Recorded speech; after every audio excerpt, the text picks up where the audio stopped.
Hey guys, we're the Hard Time Strongman podcast, training up a better class of man.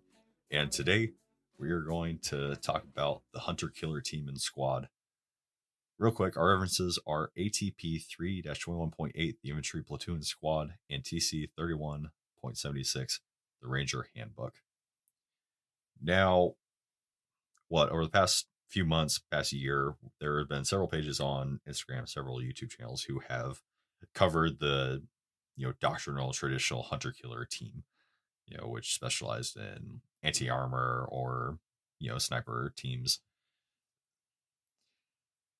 So we're taking a slightly different approach. We are taking this concept, we're modifying it, and we're applying it to the concept of an organizational framework for unconventional units, for guerrilla fighter. Yeah, the guerrilla fighter. So main idea being not everybody, organization has always been hard for the militia, the partisan, the guerrilla, insert here, right? It's hard for people to find a full fire team, a full squad, but anybody can grab two buddies. And that is the direction we're trying to go with this. We want to make and provide for you an organizational framework where if you got a party, you grab two buddies and you can party. So that's what we are going to try to do today. Yep. This is best optimized for like the non-professional combatant. Or if you are a professional combatant, then this is going to be your baby. Well, it's like exactly. It's hyper. It has the potential to be hyper expansive, right? So Yes. if you have three buddies who are all spun up, ready to go, and say you have to do some work, would it be better for you to do work in one squared away team, or better for you guys to be able to obviously work together but branch out and make three or four squared away teams, smaller but highly modular, highly mobile, dynamic teams that can take the best from both worlds, essentially. So not taking guys that are hyper specialized, but being able to take the layman, teach him basic skills, get them up to speed. And then if say you have an electrician or a carpenter or a mason or whatever, take a guy who specialized on the civilian side and put him to work. Make a Mm-hmm. rifleman who's specialized in electrical. You have the makings of a combat engineer. I mean, that's the dream of this. We're trying to make a system for you that's plug and play. Yeah. Yeah. The base three-man team here we're talking about, it's just this is allow you to do the basic functions of the combatant. So we're talking 360 degrees of security, your ability to fire and maneuver, and this gives you the ability to have a rest, an eat plan, a maintenance plan, all that. It, this allows you to have a good rest, mess, maintenance plan. So we're talking you're sleeping, you're eating, and you're repairing your gun maintenance, essentially, Right. equipment At, maintenance. at your basic your basic, what am I trying to say? Your basic patrol base operations. Mhm. Bare bones, basic stuff, Your right? fundamentals. Your fundamentals, exactly. And this can be scaled up or down. So you can take this 3-man base and you can scale it with another team to make a section. You can scale it with another one to make a full 9-man squad. This allows you to do more with less quicker. Is the whole dream of this. Yeah. So Yeah. going into it, so the hunter killer team. So organization wise, at the team level, we are looking at the team leader, your support by fire or marksman, and your rifleman. That is as close to doctrine as you can get with a 3-man team, right? And that's going to be your typical organizational standard. This can flex, right? You could have your doctrinal team. You could have a sniper team. You could have an anti armor, UAV slash recon team. You could have an engineer team. Like this is Mhm. as as wide as you can dream it up. Whatever the whole point of this is that whatever you have available, you should be able to make it work. Your only limit is your imagination. Exactly. So going along with that, and we talked about this in past episodes, but your team leader, that's your most senior, your most capable man in the team, right? So doctrinally, he's responsible for everything that the team does or fails to do. He leads by example. He knows everything, every weapon system, every piece of equipment. He can, he's a mentor. He can provide counsel. He can pick up jobs, but he leads in the fire and movement or the fire and movement, right? So he assigns his sectors of fire. He has the big picture of what needs to happen, but he's hands on with his dudes. So he's controlling, he's maintaining security, he's ready to, you know, move up or down as necessary for the completion of the mission. And he, makes sure that his dudes are squared away. As far as your second man, so generally, like like your doctrinal saw gunner, he's the second man up, right? That's why he's in charge of the big gun. Now, we're well aware that most dudes don't have a saw lane in their garage. So we also made this fit for a marksman. What would doctrinally be something like a designated marksman in a squad, right? So slightly bigger gun. It would be best if you had something that used the same caliber as the rest of the team. But I could see this being, if everybody's running 5.56, this is your dude with the AR-10 308. Mhm. He's acting both as the support by fire and he's acting as the marksman. Now, obviously, he's not laying down the volume of fire as a support by fire element, but his excellent marksmanship and his being able to discern, targets of opportunity and those high value targets with the bigger gun, makes him, all that much more valuable. Yes. And then your rifleman, you know, last man on the totem pole, but he is the guy with the potential for the most, I guess, the most flexibility, right? He can be, Mhm. what am I trying to say? He can be specialized in anything. Yeah. We left that position open, on purpose. So if you have somebody who's, spun up on UAVs and he has a drone, there you go, man. That is a huge force multiplier there for you. If you have a guy who, by the grace of God, has a 320 or a 203, holy crap, man, you have a grenadier now. Good for you. If you, If he's a nerd and has a freaking 3D printer and he makes his own freaking mortar tubes, well, guess what? yay for that. You got an FO. You got an FL. Oh, what? Right. So that's your specialized guy. You can do whatever you need, or he can do anything. That's the biggest deal there. Now, this works in more of a what's that called, an isosceles triangle. Mhm. That's going to be your or Equilateral. what What kind of triangle are we talking? Equilateral. equilateral. Yeah, that's what I was trying to say. Yeah. Yeah. So generally, this would Yeah. work in like a modified diamond or like a equilateral triangle, or you could do a modified wedge. If you're worried about that kind of movement, but you're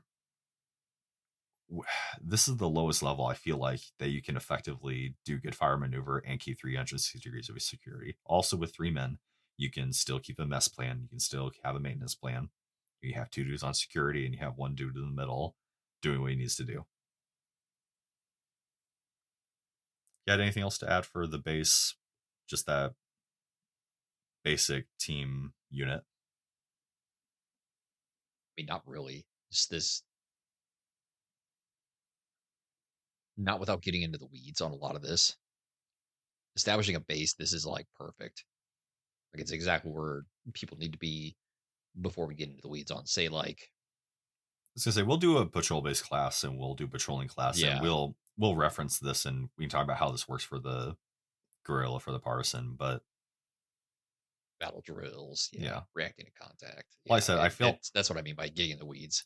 and it's like I feel like, like I said, we feel like this is the smallest you can get personnel wise, and still be able to do those tasks relatively well.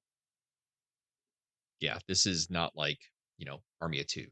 You're not you're not rolling two man or even in single man like Call of Duty style. Like that's just not feasible in most situations. Right. And Three man is if like you have a perfect surplus of ideal. men and you're able to have a full size fire team, full size squad, go for it. Like it's Absolutely. doctrine for a reason, right? But this is another consideration, another tool in the tool belt in case this is something that you want to do. And I feel like this is a compelling argument, a compelling structure, because like we just said, you still have all of your bases. You have your leader, you have your sport by fire, and you have your rifleman. Now those guys can, they're going to be stretched, right, to complete all the tasks you need to complete. But you have the flexibility, you have the ability to be modular with this. With only 3 men in a team, you can be quick, fast, in a hurry. Like, hey, for this mission, we're gonna need a marksman, a medic, and a team leader. Okay, I need a combo. I need a marksman. I need 2 marksmen and a rifleman. Easy. Send it. Let's go. Yeah.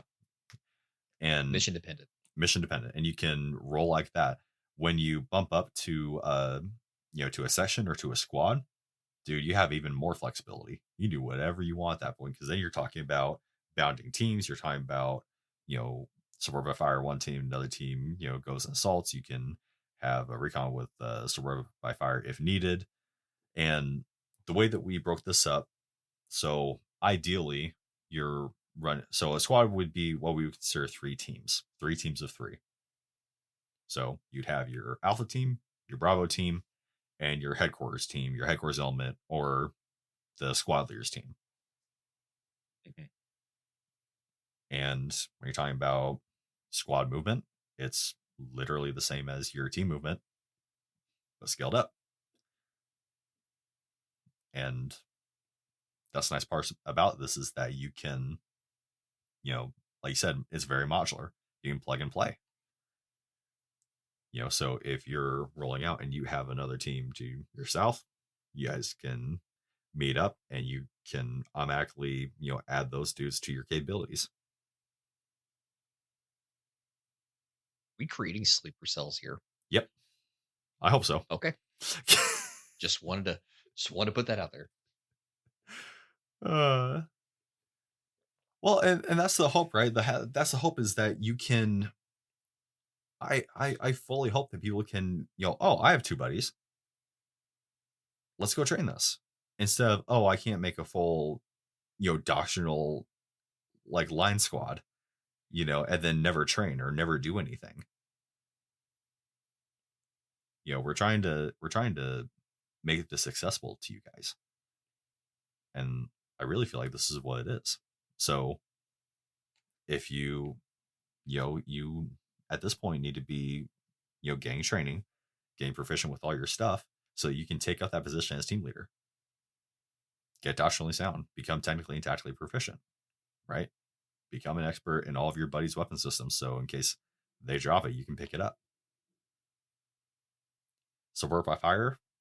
No, you probably don't have a saw or a 240 lying around, but somebody with a bigger gun. And there's probably a National Guard unit that probably has one laying around. Yep, you're not wrong. And Just throwing that out there. cool thing about gallium is if you use a big Paris brush, it can go on fences and stuff. Anyway, support by fire, that could be by volume, or by just good marksmanship. So you have a buddy with a 308, off you go, send it. That's a different context, that's a different set of SOPs, and a different way that you're going to have to fire and maneuver, but that provides a lot of flexibility. Mm-hmm. And then, like we talked about with the rifleman, I mean, he's fulfilling all the jobs outside of being a team leader or the support by fire element. Your engineer, drone operator, FO, grenadier, anti armor, whatever. It's the same principle as when we were in. that rifleman, that poor rifleman, was always tasked out to do the crap jobs, Exactly. including the Goldie, the Wolfhound, the freaking um what were those jammers? Thor, Thor, thank you. those things are Yeah, horrible. Thor's oh my god. Uh EPW's, Yeah. you know, Uh, aid and litter. Yeah. yeah. All the jobs. Yeah. But that gives them the most flexibility too. Because Yeah. as you're sucking, as you're dealing with all those, you're becoming more specialized.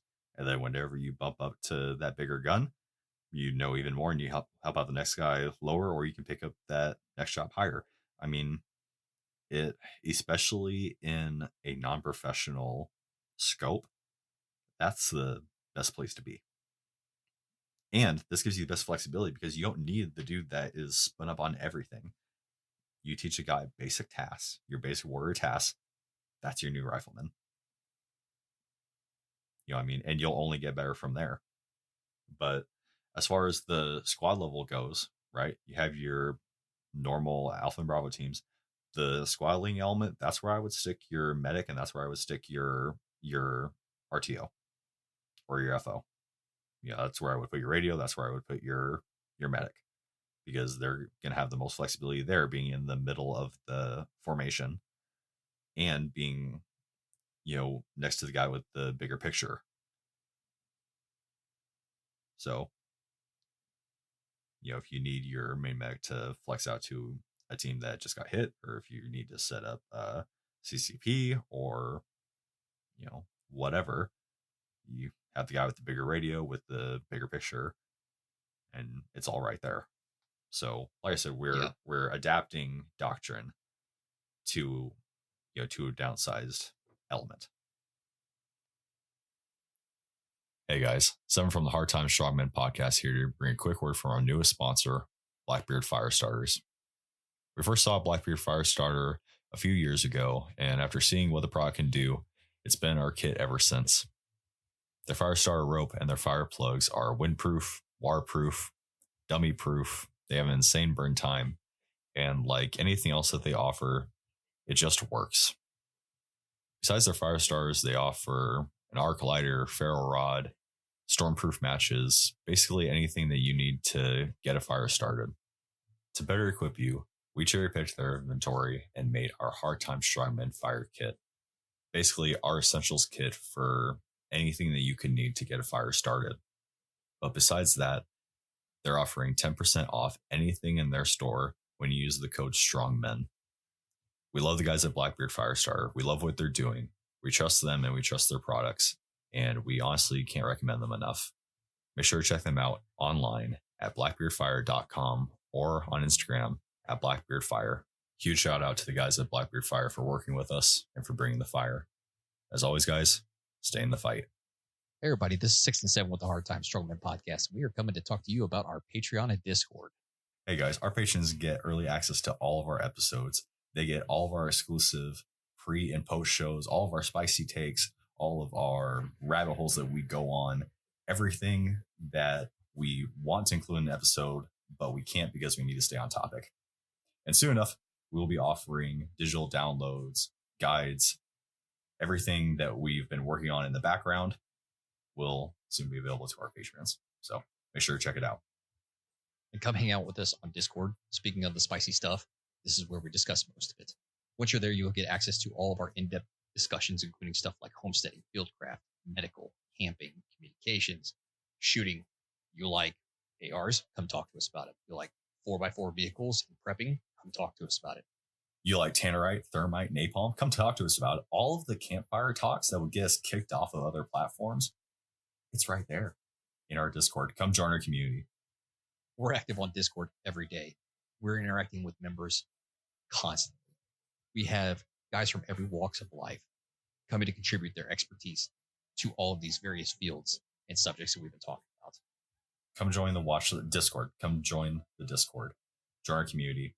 Build up that better class of man. Now back to the episode. So we just did an episode on resistance, right? So this is where this structure is going to really shine. Like I said, anybody can grab two buddies and throw a team together. Now, this is going to work because you're talking about a, both a modular team, but a very dynamic team. So you may joke about sleepers, right? Now, if you are, you know, say hypothetically, right? So you are in enemy occupied territory, right? You are the insurgent in this scenario, right? You're talking about you and two other buddies, three men, right? Because of the modularity, who's to say that you all can't be marksmen in this? You set up on three corners, you have one hell of a kill box. Yeah. And because you're only three men in plain clothes, you can disperse immediately. You can take one shot, your buddy can take a shot 5 seconds after, your other buddy 10 seconds after. By the time that your intended target is trying to figure out what's going on, you guys are gone. And then you can disperse. You can meet back up in a week or 2 weeks or never. Or you might go to a completely different team. Who knows? And then say, you get information intelligence, you're acting independently, or if you're acting as part of a cell in a greater group of cells and you get information, you get tasked with, oh, hey, by the way, we have a convoy coming through. We need to disrupt that. Then instead of being three marksmen, you can be a anti-armor crew with one dude with the gun, one spotter, and one team leader, 50 meters off with a rifle. Or you can link up with another team and you can provide security while they go out and clear a town, or they go out and collect supplies, or they go out and do something else. Or you finally meet up after a few months with your entire squad and you perform a larger scale operation with a larger group of squads, and up and up and up you go. This is the kind of thing that we're talking about. Rapid dispersion, rapid, modularity, being able to change jobs on the fly as you need, as you guys are capable of, right? Because you're not locked in with, the bureaucracy or, the politics or anything else, or, getting strangled by red tape. You have the flexibility to do what you're actually capable of doing. One trained guerrilla fighter is dangerous. Retrained guerrilla fighters. Yeah. Well, what was it? Reaper put out the I forgot. I need to figure out what it's called so I can reference this post. But it was like the 232 method or something like that. So three marksmen, and then it was a time dilation with, between shots so that you're able to egress. Oh yeah. But imagine what three marksmen could do to a town or to a city if you have three corners, but those three corners are constantly moving after every single shot. And that's the very principle uh of marksman or sniping. Like you never want to take a shot from the same spot because you don't want them to hone in on where you are. Right. So imagine, right? So you have three corners. You see a target of opportunity, you take a shot, and you wait a couple minutes. You're outside of their range. They're not going to fire on you, but they're all going to get into posture, right? Because they have a marksman. That's scary. And then your buddy takes a shot. While he just took a shot, you're egressing because they're not looking for you anymore. They're looking for the other one. A couple seconds later, your other buddy takes a shot. By that point, you're already in position and you can say another one.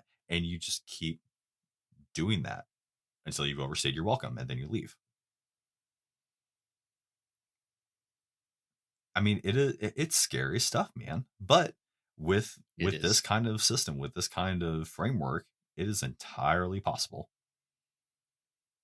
And say that you don't have anything. Say that you're just three riflemen, with some training, so you can, so you can work effectively together, right? But then, oh, wait a second, no, we're not just three riflemen. My buddy's a general contractor.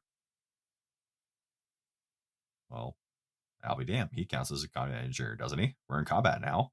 Yeah. Yeah. I mean, and then like, because the mission is going to be constantly evolving, because you're not going to have that, that chain. right? Best case scenario, yes, you do. That's wonderful. You have intelligence, you have everything else. But if you don't, and you're having to do it yourself, right? More is more. More flexibility, more freedom. You're able to be more dynamic, more dangerous. Or is always better, at least in this case. At least in this case. Right. So, but say you make a 3-man team, those 3 guys make their own 3-man team, and you can go up and out. I think what was it, River Tactical has that in their uh save stories and their highlights. They have general organization and how that can grow. But it is, it is a force to be reckoned with. So like we said, a lot of people have talked about the hunter killer teams, that had its spot in the limelight, some popularity, but we're trying to take that concept that a lot of people already know or at least are familiar with, and trying to bust out the corners, make it applicable for you guys, for the layman, to where you guys can go out and put work in.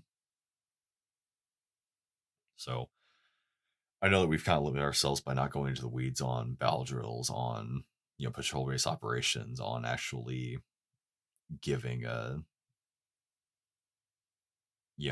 long uh spelled out explanation and application for this. But do you have anything else for this, brother? I feel like we've laid out the concept, at least in my opinion, fairly well.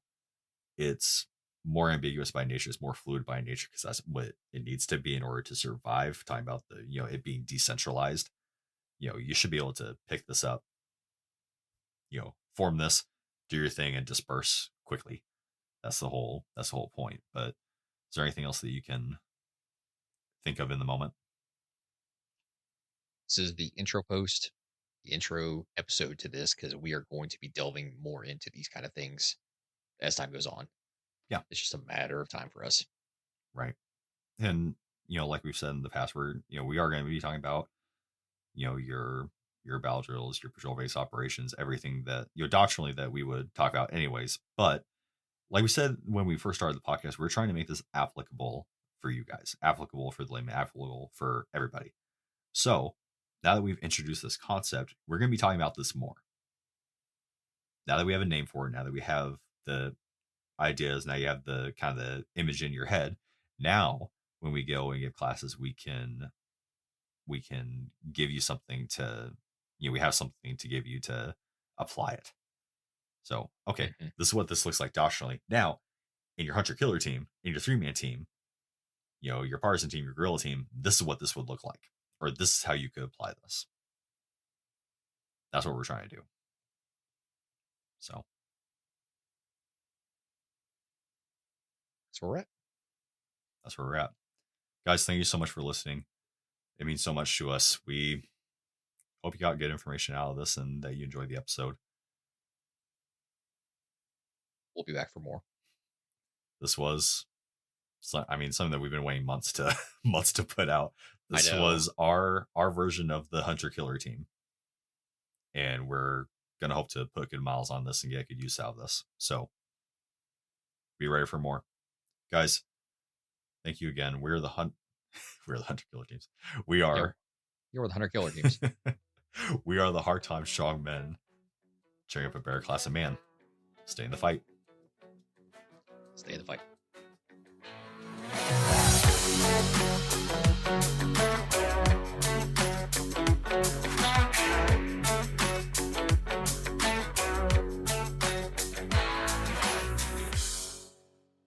Hey guys, the 6 and 7 with the Hard Time Strongman podcast. Wanted to take a second to do a mental health check-in and to tell you all about the 988 Crisis Lifeline.